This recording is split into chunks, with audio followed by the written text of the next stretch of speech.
So the next section we want to go over is the meals that ready to eat. Meals ready to eat are those meals that are, they have a long storage life, as well as some of the meals up, the cans up here, of these cans that I have up here. And these are actually this is like, this right here is a type of meal ready to eat, as well as this one. And we're gonna do basically a trial on these meals. So one pack, this meal here, this individual meal for one person, comes from this particular vendor here.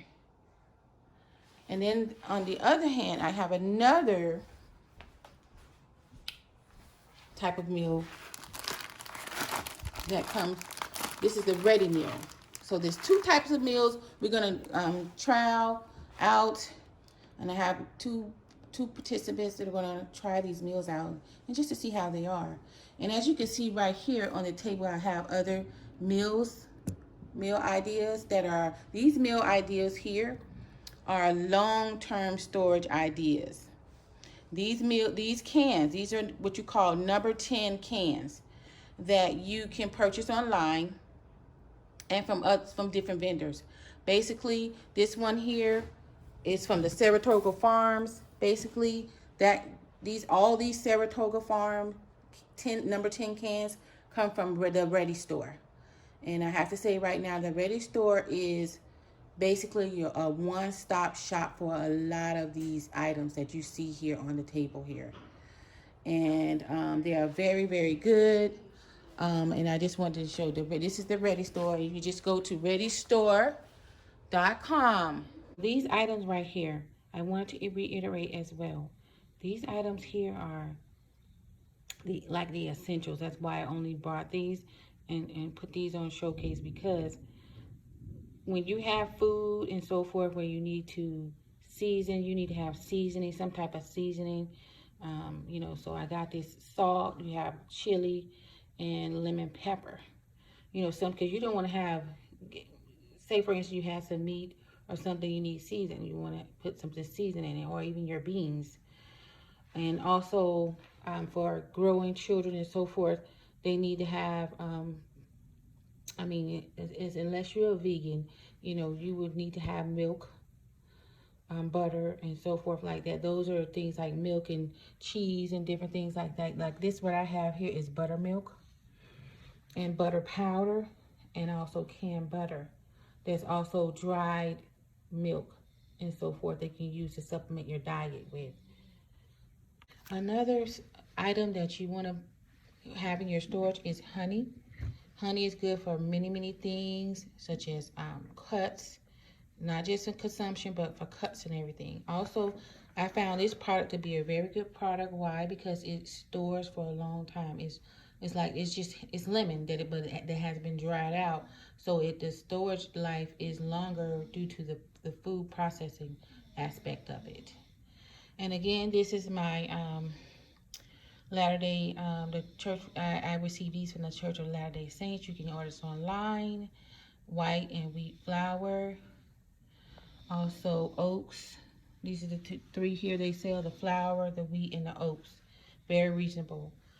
And also the other ones, you have instant milk here and other different parts I've already explained about. But like I said, you have your fruits and everything, because you want fruits also to put into your diet.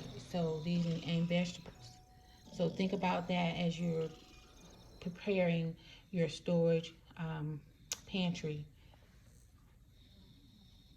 Another thing is, don't forget your canned goods and everything, because these cans, any of your cans, that you canned food that you can get, whether it's vegetables, fish, meat, or what have you, and fruits, they last a long time. Like these cans, even though the date might be out on the back of this can here, this can you will open this, maybe, I don't know, I think that the life may be far beyond 1 year, or what is far beyond what is put on the back of the can.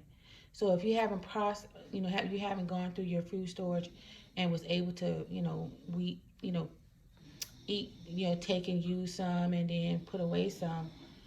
Don't throw away your old cans and you just say the date is out on it. Check it first, because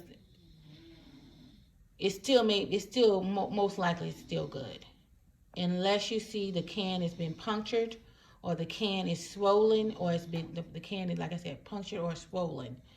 That means there may be something growing in there, like Clostridium difficile or something like that, or some type of botulism.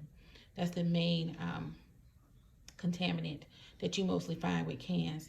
And the can will swell and it'll puff up and it'll let you know there's something growing in there. Even with your canned goods that you created yourself, you have to check them that they're that the top is not puffing up.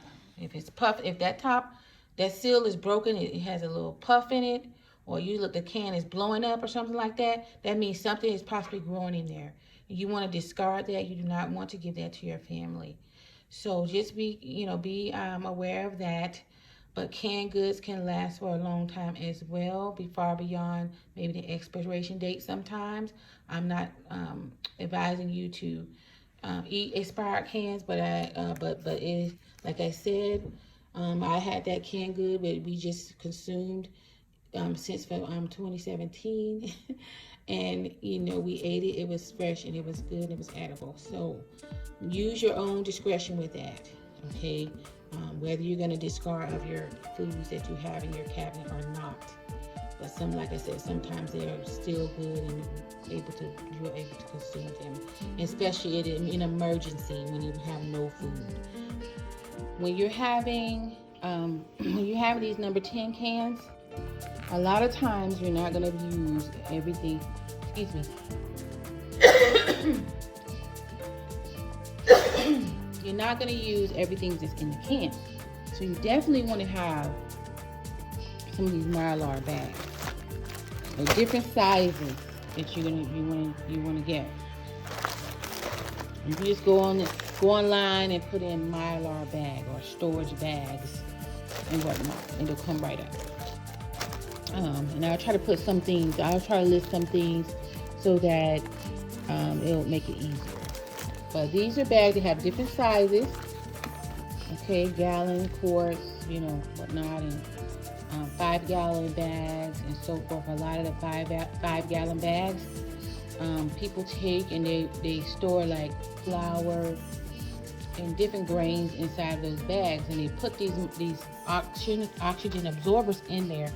And also, some people also use the dry ice in order to store food for long term in buckets and so forth. And I wanted to just show when you do that, you want to make sure, because a lot of people have stored these things in these buckets, and they don't store it correctly, and what happened, you end up losing all your food. What it says is that it permanently transforms your bucket into a airtight, leak-proof storage container. Now, a bucket can be used for hundreds of household storage applications. So, but when you're storing food in there, you do not want to store a whole lot of, like 10 pounds of flour and all that, 50 pounds of flour or grain or something. You want to store it properly. So make sure you get a gamma seal lid. And this is how it looks here. You can get these here.